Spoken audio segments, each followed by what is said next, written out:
election ballot is officially set, but not without some controversy. After lawsuits, Supreme Court decisions, and an ongoing Attorney General investigation into alleged fraud, the ballots are ready for print. KETV Newswatch 7's Sean McKinnon gets the facts on what you'll be voting for. Maddie, that's right. Voters will decide on paid sick leave, medical marijuana, abortion rights, and private school scholarships. There's plenty of issues, plus state and federal races that could all go down to the wire.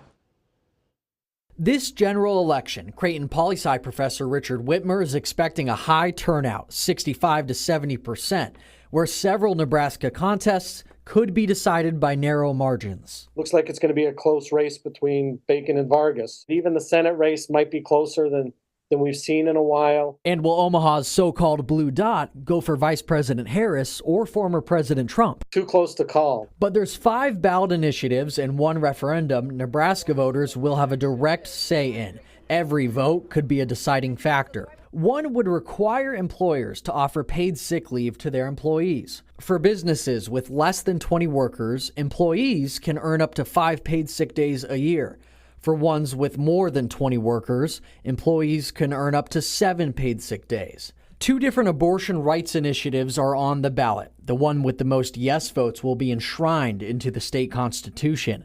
A vote for Protect Women and Children would ban abortions after the first 12 weeks of pregnancy, unless it's medically necessary or the result of rape or incest. That's the current Nebraska law. A vote for Protect Our Rights would allow abortion up until the point where the fetus could survive outside the womb. And voters will decide on 2 initiatives. One would legalize medical marijuana, the other would regulate the industry. Advocates say it'll provide relief to their children and loved ones with medical conditions. Opponents call it a foothold for the commercialization of the industry.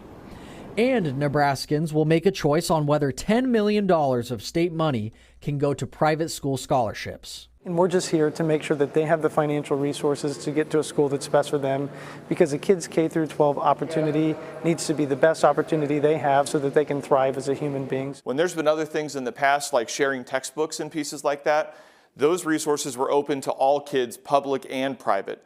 This is exclusively going to private schools, and that's the fundamental issue that we have with it. These initiatives are kind of tricky things because some of them that you would expect to pass are sometimes closer. You can find all those ballot initiatives right now at KETV.com. County election commissions will start mailing out ballots September 30th.